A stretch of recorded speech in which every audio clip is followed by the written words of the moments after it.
हाँ, तो चलो हम लोग देखते हैं, ये लास्ट है, ठीक है। क्रोमोसोम्स, जो न्यूक्लियस मतलब आपके जो स्टोरेज एरिया है ना, सबसे ज़्यादा जगह जो कवर अप करता है, वो क्रोमैटिन ही वो चीज़ है। फैला हुआ जब है तो क्रोमैटिन है, ठीक है। उसको कंडेंस कर लिया, स्टैक कर लिया, एक के ऊपर एक ऐसा रख लिया, फिर पेटियों में बांध दिया, तो वो बन गया क्रोमोसोम्स, ठीक है। तो क्रोमोसोम्स बन गए, ठीक है। अभी चलो देखते हैं, NCERT define chromosomes as, NCERT कैसे डिफाइन करते हैं आपकी एनसीईआरटी माता, ठीक है। वो ऐसा डिफाइन करते हैं as thread like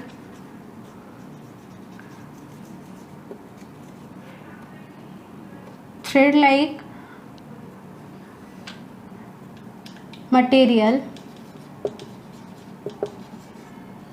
present inside the nucleus. Okay.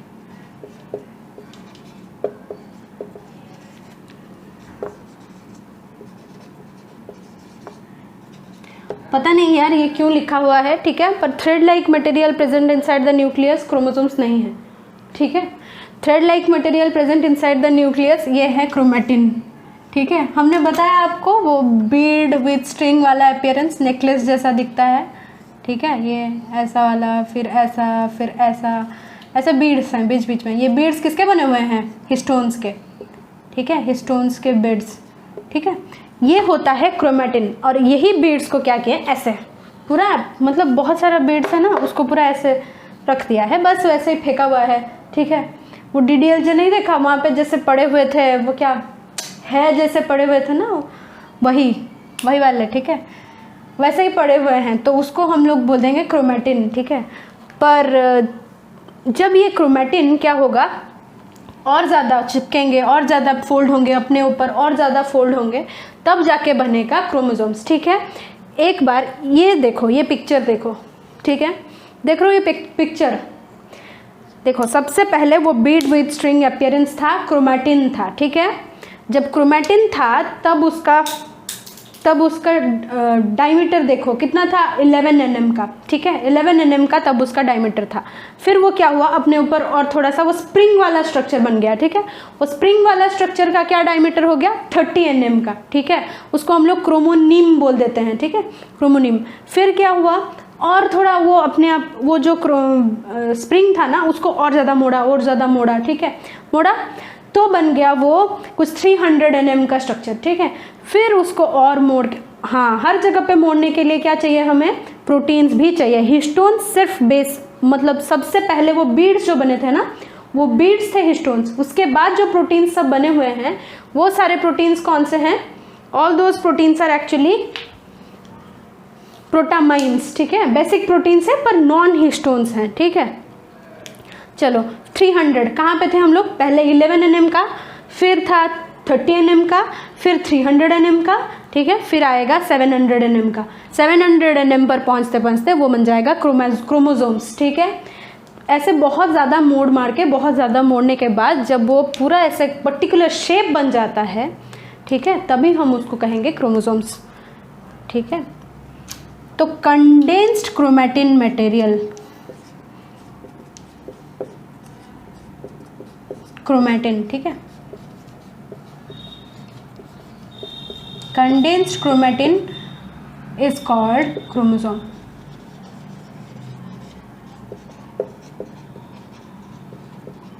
ठीक है। और ये इनको जोम्स क्यों बोला गया पता है, इनका एक पर्टिकुलर शेप है, इनका एक शेप स्ट्रक्चर कुछ एक है, तभी उनको बॉडी का फॉर्म दे सके हम। क्रोमैटिन का तो कुछ फॉर्म ही नहीं था, पर इसीलिए उसको हम बॉडी नहीं बोले थे, ठीक है। इनका एक शेप है, इसीलिए हम उसको एक पिक्चर या फिर एक पर्टिकुलर स्ट्रक्चर करके बोल। अच्छा, यहाँ पे लिखा है तो वो दिख नहीं रहा होगा, यहाँ पे लिख लेते हैं, चलो, क्रोमोसोम्स, ठीक है। ये अच्छे से देखो, जोम्स इसको इसलिए बोला गया बच्चों क्योंकि इसका पर्टिकुलर शेप है, शेप एंड स्ट्रक्चर उसका पर्टिकुलर है, ठीक है। तो आज से कोई बोले कि क्रोमोसोम खाली thread like material present inside the nucleus containing genetic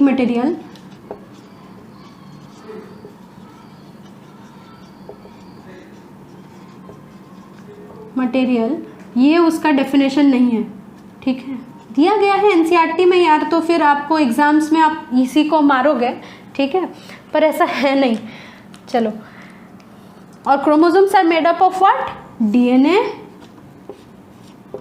DNA है और क्या है? एंड प्रोटीन्स, ठीक है। ऐसे सवाल पूछे जा चुके हैं आपके परीक्षा में, जहाँ पे पूछा गया था कि सिर्फ डीएनए, सिर्फ प्रोटीन्स, डीएनए एंड प्रोटीन्स, ऐसे क्वेश्चंस आते हैं ना आप लोगों के, ठीक है, मल्टीपल चॉइस में, मतलब हाँ, तो यही वाले क्वेश्चंस आ चुके हैं, ठीक है। Made up of both DNA and protein, made up of DNA and proteins, not only proteins, not only DNA, ठीक है। चलो, तो ये बन गए जब क्रोमैटिन मतलब क्रोमोसोम्स, ठीक है, पहले वो कुछ ऐसे स्ट्रक्चर्स बनते हैं, ठीक है।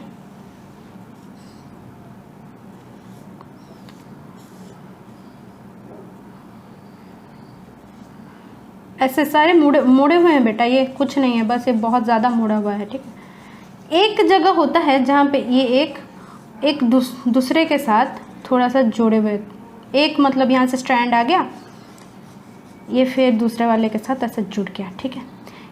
ये जुड़ गया है, देखो इसको थोड़ा अच्छे से विजुअलाइज करो इसको, ठीक है। यहाँ पे देखो ये जुड़ा हुआ है, ठीक है। ये जुड़ा हुआ जो जगह है यहाँ पे और कुछ प्रोटीन्स आ जाते हैं, कुछ कॉम्प्लेक्स प्रोटीन्स आ जाते हैं, ठीक है। यही जगह फिर बनता है आपका primary constriction, thin region, primary constriction, okay, and that is your centromere, okay, that is your centromere or your primary construction. This centromere is the connection between two chromatids. देखो, एक क्रोमोसोम के ऐसे दो हिस्से होते हैं, ठीक है। हाँ, चलो अच्छे से विजुअलाइज करने के लिए थोड़ा ये पिक्चर देख लो, ठीक है, ये पिक्चर थोड़ा सा देखो, ओके, देखा? हाँ, तो दोनों ऐसे जुड़े होते हैं, ठीक है। इसके दो पार्ट्स हैं, ठीक है। यहाँ पे जहाँ पे जुड़ा हुआ है, ओके, ये जो जुड़ा हुआ रीजन है, यहाँ पे कुछ प्रोटीन कॉम्प्लेक्सेस होते हैं, इसको कहते हैं हम सेंट्रोमियर। उसके अलावा एक, ठीक है, यहाँ पे नीचे भी निकला हुआ रहता है ना, ठीक है, नीचे निकला हुआ रहता है, तो नीचे जो निकले हुए रहते हैं, अच्छा, दीज आर डम्बल शेप, आप पर्टिकुलरली बोल सकते हो ना, डम्बल शेप बोल सकते हो, ठीक है। देखो, हाँ, ये ठीक है। आपके पी ऑर्बिटल्स, जो केमिस्ट्री जिनको बहुत अच्छा लगता होगा, पी ऑर्बिटल्स का शेप जो याद रखे होंगे, ठीक है, वो तो बहुत अच्छे से समझ सकते हैं। नोड याद है ना केमिस्ट्री में, जहाँ पे बिल्कुल इलेक्ट्रॉन्स नहीं मिलते आपको, वैसे ही, ठीक है, वैसे ही यहाँ पे जो रीजन बहुत ज़्यादा टाइटली सिर्फ अटैचमेंट का काम करता है, कुछ नहीं और, ठीक है। जब सेपरेशन होता है, हाँ चलो फाइनली बन गया, ठीक है, ये देखो, ठीक है, यहाँ पे ये वाला जो उंगली, इसको देखो, बीच वाला उंगली, ठीक है, ये क्या कर रहा है, ये दोनों को जोड़ रहा है, इस साइड का पूरा क्रोमैटिड, ठीक है, एक पूरा क्रोमोसोम का एक साइड का जो हिस्सा है, एक साइड का जो पोर्शन है वो होता है एक क्रोमैटिड, और एक साइड का, दूसरा साइड का जो हिस्सा है उसको कहते हैं दूसरा क्रोमैटिड, ठीक है, क्रोमैटिड कहा जाता है। कभी कभार क्या होता है, ये कभी कभार नहीं, हमेशा हर क्रोमोसोम में यहाँ पे बीच में एक लिंकर होता है, ठीक है, उसी को कहा जाता है सेंट्रोमियर, ठीक है। यहाँ पे बहुत सारे प्रोटीन्स भी होते हैं, यहाँ यहीं पर, ठीक है, क्या रहता है, ऐसे दो डिस्क लगे होते हैं। ये डिस्क किसके बने होते हैं? माइक्रोट्यूब्यूल्स, ठीक है, प्रोटीन से बने हुए कुछ डिस्क हैं जिसके ऊपर माइक्रोट्यूब्यूल्स ही इटसेल्फ प्रोटीन से बने हुए होते हैं, ठीक है। तो यहाँ पे कुछ डिस्क लगे हुए होते हैं, ठीक है, डिस्क शेप्ड स्ट्रक्चर,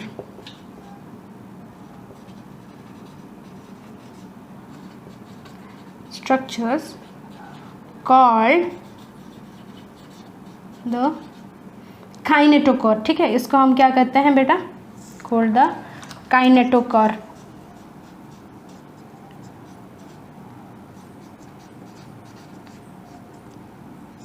काइनेटो मतलब क्या हो गया? काइनेटिक, ठीक है, मोशन से रिलेटेड, मूवमेंट से रिलेटेड, ठीक है। जैसे देखो, हाँ, तो क्या होता है, कभी कभार नहीं, जब डिवीज़न करना हो, ठीक है, सेल को, तब क्या होता है, ये जो क्रोमोसोम है ना उसको सेपरेट होना पड़ता है, ये दो क्रोमैटिड्स सेपरेट हो जाते हैं, ठीक है। ये सेपरेट होने के लिए यहाँ पे जो काइनेटोकोर, मान लो ये वाला एक काइनेटोकोर है, ये वाला दूसरा इस साइड का, ठीक है, ये काइनेटोकोर्स क्या होते हैं, अपने से हाथ निकालने लग जाते हैं, ठीक है, टेंटिकल्स जैसे, हाथ बस फिंगर्स जैसे ऐसे स्ट्रक्चर्स निकालने लग जाते हैं। बने होते हैं किससे, माइक्रोट्यूब्यूल से। क्या बोला जाता है, स्पिंडल फाइबर्स बोला जाता है। इस साइड से भी वैसे ही स्पिंडल फाइबर्स निकलते हैं, ठीक है। वो किसके साथ ज्वाइन होते हैं, एक साइड का एक सेंट्रियोल, दूसरे साइड का एक सेंट्रियोल से, ठीक है। अच्छे से थोड़ा देखने के लिए ये देखो, ठीक है, यहाँ पे एक सेंट्रियोल है, यहाँ पे एक सेंट्रियोल है, यहाँ पे एक सेंट्रियोल है, ठीक है। ये सेंट्रियोल के साथ हमारे ऐसे सारे अरेंज हो गए हैं, ठीक है, ऐसे सारे अरेंज हो गए हैं। इस साइड में एक है, इस साइड में एक है, इस साइड में एक, इस साइड में एक, ठीक है। यहाँ से कुछ निकले हैं ऐसे, यहाँ से कुछ निकले हैं फाइबर्स, स्पिंडल फाइबर्स, ठीक है। तो ये आके क्या किए, यहाँ से भी कुछ स्पिंडल फाइबर्स निकलते हैं, ये सब क्या किए, एक दूसरे के साथ जॉइंट हो गए, ठीक है। और जैसे ही जॉइंट हुए, क्या हुआ, उनके बीच में उनका सेम कैरेक्टरिस्टिक्स है ना, वो कैसे हैं, हाथ जैसे हैं, ठीक है, ऐसे दो हाथ की तरह हैं, ठीक है। एक बार जुड़ गया ना तो खुलेगा नहीं। चलो, तो क्या होता है यहाँ पे, ठीक है, ये वाली जगह को देखो, ये हाथ क्या होता है, ऐसे अंदर घुसता जाता है पूरा। तो क्या होगा, ये जो सेंट्रोमियर है वो स्प्लिट कर जाता है, टूट जाता है ये सेंट्रोमियर, ठीक है। यहाँ पे ऐसे टूट जाता है पूरा सेंट्रोमियर, और सेंट्रोमियर टूटेगा, एक साइड का क्रोमेटिड एक साइड में, दूसरा साइड का क्रोमेटिड दूसरी साइड में, ऐसा चला जाएगा। तब क्या होगा, जो जेनेटिक मटेरियल है वो दोनों पार्ट्स में सेम अमाउंट में दो सेल्स में डिवाइड हो जाएगी, ठीक है। समझ में आई इतनी बात। चलो अभी चलते हैं हम स्ट्रक्चर्स पे, ठीक है, स्ट्रक्चर्स ऑफ क्रोमोसोम्स पे। देखो, ये हमने जो स्ट्रक्चर आपको दिखाई थी, ये क्या था, ये था basic structure of the chromosome, ठीक है। हम लोग चलते हैं स्ट्रक्चर्स ऑफ द क्रोमोसोम्स पे, ठीक है, वही करो।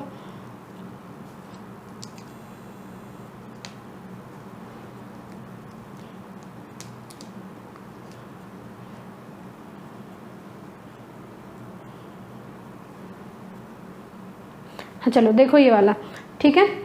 अभी एक साइड को देखना, सिर्फ एक साइड को भूल जाओ, निकाल देते हैं हम, ठीक है। एक ही क्रोमेटिड को देखो, ठीक है, सिर्फ एक क्रोमेटिड को देखो, ठीक है। जब बीच में है, सेंट्रोमियर पूरा बीच में है, ठीक है, सेंट्रोमियर पूरा बीच में है, तो क्या है, ये ऐसा थोड़ा दिख रहा है ना, मतलब ऐसा थोड़ा मोड़ के रहता है, वैसा नहीं कि पूरा सीधा सीधा रहता है, ऐसा नहीं है, थोड़ा मोड़ के रहता है, ओके। तो ये कैसा दिख रहा है आपको, भी जैसा, ठीक है। Look at this, it looks like a भी, ठीक है, भी जैसा दिख रहा है पूरा, okay. So it is called V shaped.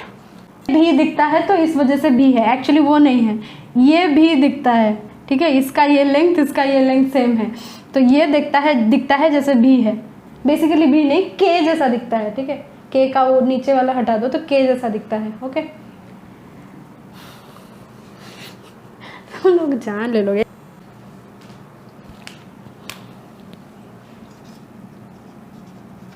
भी शेप्ड, ठीक है, पहला वाला भी शेप देख लिया। चलो अभी क्या हुआ, सेंट्रोमियर थोड़ा ऊपर चला गया, मान लो सेंट्रोमियर थोड़ा ऊपर चला गया, ठीक है। अभी कैसा दिख रहा है बच्चों, कैसा दिख रहा है अभी ऐसा देखो, ठीक है, ऐसा देखो ऐसे वाला कैसा दिख रहा है आप लोगों को, कैसा दिख रहा है, ये एल लग रहा है थोड़ा बहुत एल, ठीक है। So it is L shaped, okay. तीसरे स्ट्रक्चर पे चलते हैं, इसको और ज़्यादा शिफ्ट कर देते हैं। सेंट्रोमियर क्या हुआ, थोड़ा ऊपर गया था और ज़्यादा अंदर चला गया, ठीक है। ये कैसा दिख रहा है अभी, कैसा दिख रहा है, और ज़्यादा अंदर चला गया, कैसा दिख रहा है अभी, जे, स्मॉल जे, कैपिटल जे भी दिख रहा है, क्या प्रॉब्लम है, ठीक है। जे जैसा दिख रहा है ना, वैसे तो उल्टा पकड़े हैं हम, ऐसे पकड़ते हैं तभी जे दिखेगा, ठीक है, ऐसे पकड़ लेते हैं, चलो ठीक है। जे दिख रहा है ना, आप लोगों को दिख रहा होगा जे, ठीक है, तो that is J shaped, J shaped, ठीक है। और क्या, इसको और ज़्यादा पूरा अंदर कर देते हैं, ठीक है। तो क्या दिख रहा है, ये बहुत छोटा सा दिख रहा है और ये बहुत बड़ा है। कैसा दिख रहा है? नहीं दिख रहा है ऐसे। ये पूरा आई है, ये ऊपर में बिंदु, ये आई है, ये ऊपर में थोड़ा छोटा सा, जैसे आप लोग आई लिखते हो ना ऐसे वाला, नहीं दिख रहा है ऐसे, तो दिस इज आई शेप्ड। चलो ऐसा भी पूछ सकते हैं कोई सब तो कैपिटल था, इसको क्यों स्मॉल ले लिया? ये मेरा लिया हुआ है, आप लोगों को कैपिटल ही पढ़ाया जाता है। चलो आई शेप्ड, ठीक है। और मैं तो बी शेप को के शेप भी बोलती हूँ, मतलब ऐसे ही, पर दिखता नहीं है वो, ठीक है। चलो तो इसका नाम थोड़ा पता कर लेते हैं, ठीक है। भी शेप जो होता है उसका नाम क्या है? मिटा दें इसको, सब मिटा देते हैं, ठीक है। Structures of chromosome.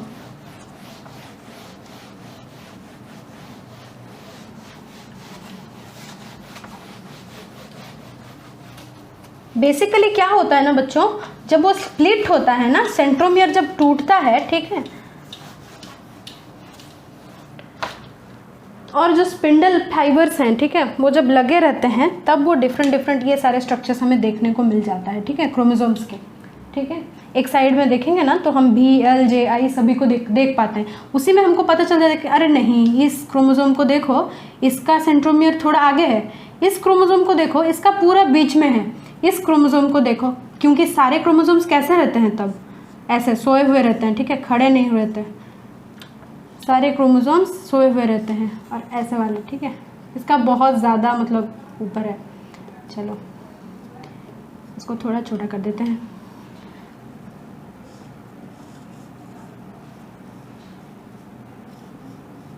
Okay, this is B, this is L, this is J, this is I. Okay,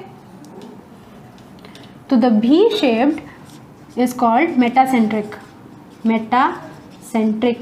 Okay, the J shaped is called submetacentric. देखो अगर इसको मेटा सेंटर बोलोगे तो मेटा सेंटर से थोड़ा नीचे, ठीक है, सबमेटासेंट्रिक। ओके, फिर क्या? एक्रोसेंट्रिक। एक्रो मतलब क्या होता है रे? B, sorry, this is L, this is J. Acrocentric. Okay, acrocentric मतलब थोड़ा ज़्यादा ही ऊपर, ठीक है, एक्रोसेंट्रिक। फिर क्या? आई, वो क्या हो गया? टीलोसेंट्रिक, ठीक है, लास्ट, टीलो मतलब एंड, ठीक है, टीलोसेंट्रिक, आई शेप्ड, ठीक है। याद हो जाएगा ना आप लोगों को? ये बहुत बच्चे कंफ्यूज होते हैं, क्या है, भी जैसा दिखता है तो मेटा सेंटर में रहता है, मेटासेंट्रिक। ओके, फिर से बता रहे हैं ताकि याद हो जाए। मेटासेंट्रिक, एल जैसा दिखता है तो सब मेटासेंट्रिक, थोड़ा सा नीचे, ठीक है, सब मेटासेंट्रिक, ठीक है, सब मतलब थोड़ा नीचे, ठीक है। जे मतलब एक्रो, थोड़ा ज़्यादा ही नीचे कुछ, या फिर कुछ ज़्यादा ही ऊपर, कुछ भी बोल दो, ठीक है, एक्रोसेंट्रिक। ये हो गया टीलोसेंट्रिक, ऑलमोस्ट एंड पे पहुंच जाता है, ठीक है, टीलोसेंट्रिक। ओके, याद हो गया आप लोगों को? बस इतनी सी बात थी।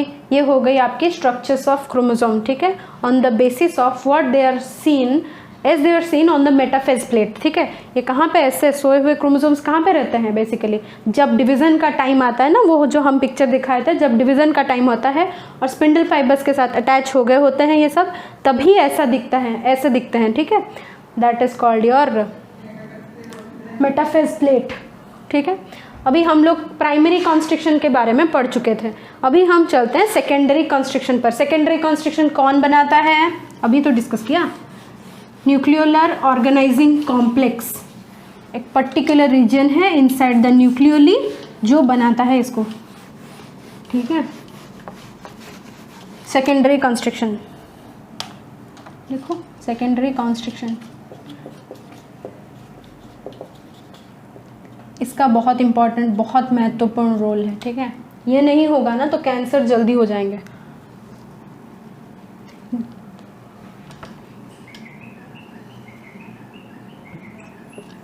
सबसे पहली बात तो ये है not present in all cells, all chromosomes, ठीक है, सारे क्रोमोसोम्स में नहीं हो सकते हैं क्रोमोसोम्स, पर हाँ मैक्सिमम नंबर में होते हैं, ठीक है। सो न्यूक्लियोलस जिसमें जितना ज़्यादा हो, सेल्स में ना न्यूक्लियोलस का नंबर डिपेंड करता है on the number of chromosomes. क्यों?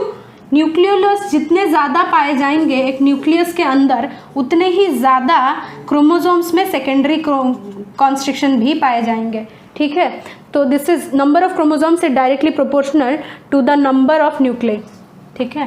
ये थोड़ा नंबर ऑफ क्रोमोसोम्स ये शायद आप लोगों को +2 में इतना ज़्यादा ज़रूरत ना पड़े, पर आगे बहुत ज़रूरत पड़ेगी। हाँ चलो, तो न्यूक्लियोली हमने क्या पढ़ा था बेटा? Nucleoli makes is NOR formed from nucleolar organizing complex, NOC NOR भी बोला जाता है इसको, ठीक है, न्यूक्लियोलर ऑर्गेनाइजिंग कॉम्प्लेक्स।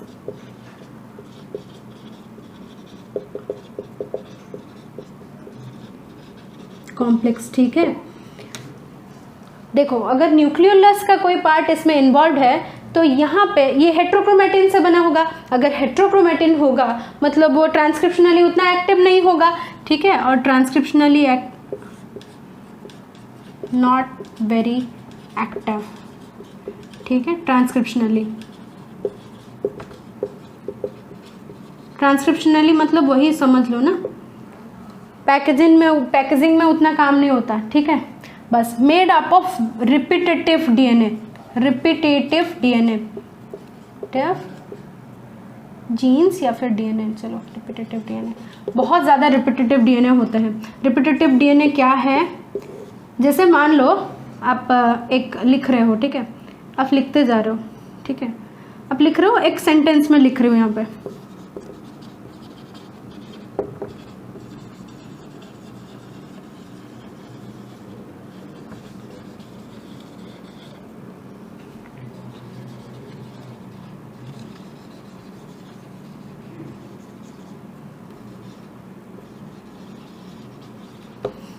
क्या लिखा है? अमन लिखा है, पढ़ा जा रहा है, इज लिखा है, पढ़ा जा रहा है, एज लिखा है, ए लिखा है, पढ़ा जा रहा है। यहाँ पे ये क्या लिखा है? गुड लिखा होना चाहिए था, पर यहाँ पे इतना सारा वेस्टेज है पूरा ओ, ये जो ओ यहाँ पे इतना ज़्यादा लिखा है, ये क्या है? सिंपल रिपीट कर दिया मैंने ओ का। इसका मतलब नेसेसिटी नहीं है कि मैंने जानबूझकर लिखा है ना, नेसेसिटी थोड़ी है कि मैंने उसको बाय मिस्टेक लिखा है। ये ज़रूरत है। क्यों ज़रूरत है? सिंपल, ताकि मैं इसको, अरे वो वाला कौन देखा है?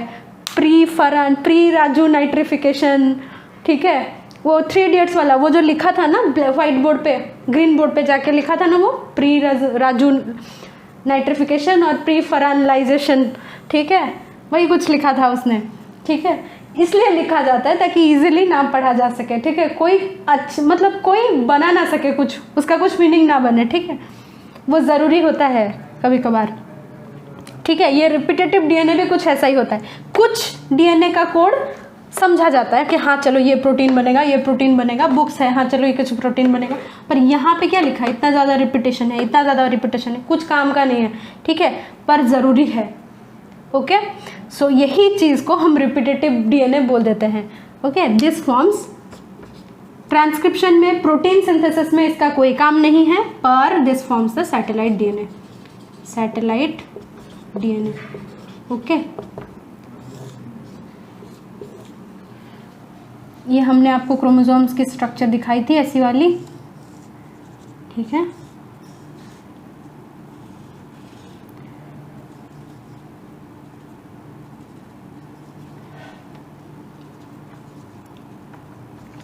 हमने दोनों तरफ बनाए हैं, आपके एनसीईआरटी में सिर्फ एक तरफ, मतलब सिर्फ ऊपर दिया हुआ है वो, ठीक है, पर हमने सिर्फ नीचे बनाए हैं। चलो यही है आपका सेकेंडरी कॉन्स्ट्रिक्शन, ठीक है, और यहाँ पे क्या है? ये सैटेलाइट डीएनए। इसका एक बहुत बड़ा रोल है, इट कंटेन्स टेलोमियर्स, ठीक है, टेलोमियर्स बोला जाता है, ठीक है, बहुत लास्ट पार्ट को बोला जाता है टेलोमियर्स, इट कंटेन्स टेलोमियर्स। टेलो मतलब टेल में एंड में जो पार्ट होता है, ठीक है, टेलोमियर्स। ये टेलोमियर्स हेल्प करते हैं to maintain the length of DNA, ठीक है, टू मेंटेन मतलब देखो क्या होता है, हर टाइम जब डिवीज़न होता है ना तब थोड़ा थोड़ा पार्ट क्या होता है, काट दिया जाता है, ठीक है, थोड़ा थोड़ा पार्ट छूट जाता है कहीं पे, मतलब जैसे आप शिफ्टिंग में कुछ चीज़ें आपके रह जाते हैं, कि पर डीएनए का शिफ्टिंग में अगर भाई कुछ चीज़ें गुम हो गई तो क्या होगा, फिर जो नेक्स्ट सेल आएगा वो तो भूल बनेगा, ठीक है, उसमें कुछ प्रोटीन्स गुम हो जाएंगे, वैसे ही वैसे सेल में तो नहीं हो सकता ना। तो टेलोमियर्स क्या करता है, कुछ दूसरा ही स्पीसीज बन जाएगा, ठीक है, ऐसा चलेगा तो टेलोमियर्स क्या करता है, लेंथ ऑफ द डीएनए को मेंटेन करता है। जब किसी में टेलोमियर्स नहीं होते ना वो सेल्स और डिवाइड नहीं कर सकते, उनकी डेथ हो जाती है। समझ में आई बात? So telomeres are very important.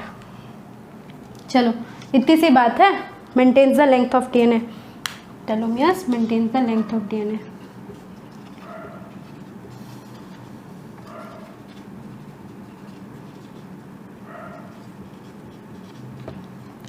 तो बस इतना ही है सेकेंडरी कॉन्स्ट्रिक्शन। चलो काम ख़त्म। कभी कभार ना ये टेलोमियर्स नहीं हो मतलब टेलोमियर्स के एब्सेंस में कभी कभार कैंसरस सेल्स बन जाते हैं, ठीक है, कैसे होता है ये हम आगे क्लासेस में डिस्कस करेंगे। चलो आज के लिए इतना ही, बहुत लंबा हो जाएगा लेक्चर, ठीक है, बाय। ठीक है, नेक्स्ट ये this ends your topic cell. अभी हाँ थोड़ा रुक जाओ, बस एक माइक्रोबॉडीज़ हमने छोड़ दिया था, ठीक है, वो वैक्यूल्स के बाद पढ़ा देना चाहिए उसको। माइक्रोबॉडीज़ क्या होते हैं रे? सेल इंक्लूजन्स क्या होता है, हमने प्रोकैरियोटिक सेल्स में देखा था सेल इंक्लूजन्स, ठीक है, वो what are those cell inclusions?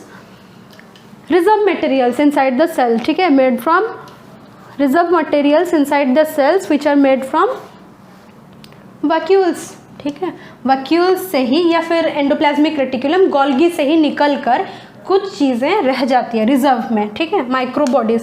ये देख लो,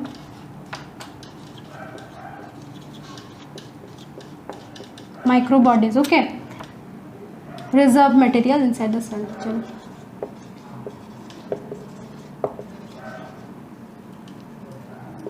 इन cells present in small vesicles, okay, small vesicles, these are called microbodies। बस ये बहुत टाइप के हो सकते हैं, स्पेरोजोम्स वगैरह वगैरह, बहुत सारे माइक्रोबॉडीज होते हैं, वो इतना ज़रूरत नहीं है। फंक्शंस के साथ साथ हम जानते जाएंगे कि हाँ क्या क्या क्या क्या माइक्रोबॉडीज हैं, हम बोल दिया करेंगे। चलो ठीक है, that ends your topic cell. जाओ एंजॉय। चलो